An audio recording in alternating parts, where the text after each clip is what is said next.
During the 2016 World Conference, I sat in the conference chamber of the auditorium as we considered a new tithing statement for the church. As I reflected upon the words in the statement, I noticed that the word stewardship kept reappearing. Stewardship as whole life response, and one way stewardship is expressed, and as faithful stewards, it said. Stewardship for me was an old-fashioned word, one used for funding the church, something from a bygone era, part of church jargon from previous generations. You see, while growing up in the church, every congregation had somebody that was serving as a stewardship commissioner, a role which today is known as the congregational financial officer. So my experience of stewardship was almost always used in the context of finances, church budgets, and paying the bills. I always believed that stewardship, tithing, generosity were three words that were interchangeably used to describe the same thing. Different periods of time, one was more popular than the other. And there was this cycle of popularity and usage in the life of the church. They all referred to money and the financial feasibility of the church. While they were often used to express something more than money, they often came attached with the words time and talents, but they really were just talking about money. Why then was this sudden re-emergence of stewardship? Was it intentional? Or was it simply old habits returning? Or was it a subconscious, subtle prompting of the Spirit? Later that same week, during the final message of the World Conference, President Vesey said, "The generosity called for by God's vision is about stewardship as discipleship and spiritual growth." There was that word stewardship again. It's caught my attention because it didn't sound anything like money or tithing. I think it was the first time I'd heard the term being used in relation to mission, about God's vision, about Zion, discipleship and spirituality. Where was the obligatory mention of time and talents and testimony? This was about stewardship as discipleship, not stewardship and discipleship. Also, in that same message, President Vesey talked about how certain types of Christianity was teaching and preaching an increasingly narrow view of salvation. He urged the church by saying, "Community of Christ is called to proclaim a broader vision of salvation. God's vision is holistic salvation for people, societies, and the earth."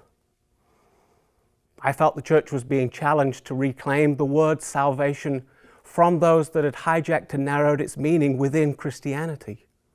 It was a call for us to discover a broader, deeper meaning for salvation.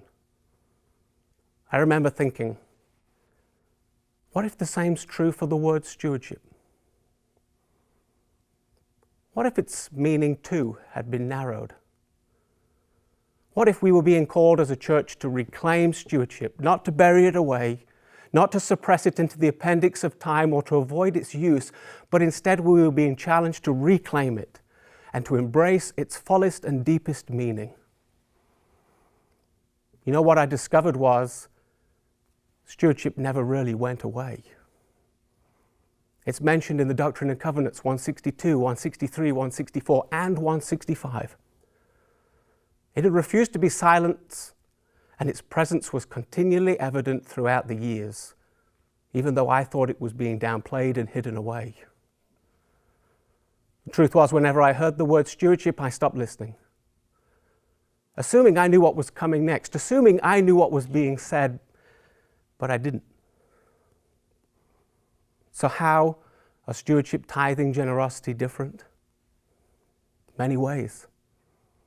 What I discovered was a whole new way of understanding and living. I discovered that stewardship is not just about giving our money. In fact, it's more than just giving. You see, tithing and giving is only a small part of stewardship. What we do with the 90% we keep is also our stewardship. Giving is simply just the tip of the iceberg.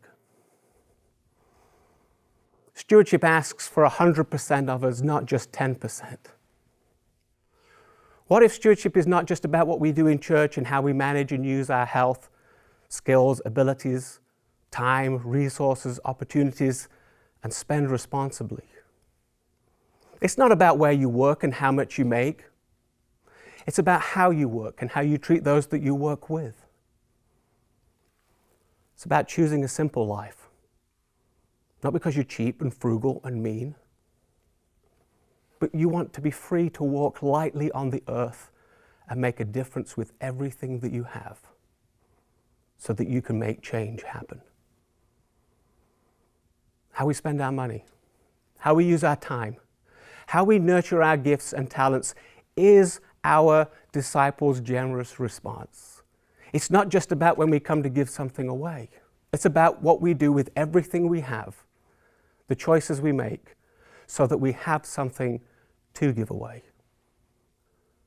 Our generous response is when we tend and care for the earth. Our generous response is when we practice and develop our gifts and talents. Our generous response is when we intentionally seek to fulfill God's vision with everything we have and everything we are.